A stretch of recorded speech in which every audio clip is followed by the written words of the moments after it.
Kazališnu dvoranu, pa vas ja molim da se svi prvo ustanete i da jednim velikim, ali stvarno velikim pljeskom pozdravite naše drage mladenice. Izvolite, mladenici.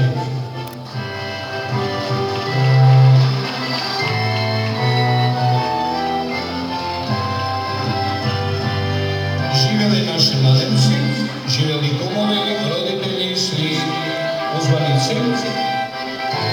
I kako to već imamo lijepi običaj, naši dragi mladenici će prvi doći na podijum i otvoriti svoj prvi ples. A naravno, za njima mogu doći i kumovi, roditelji, svi koji želite dođite i uveličajte ovaj prvi ples našim dragim mladenicima. Može kumovi doći. Dajte jedan pljesak za kumove.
Život malo je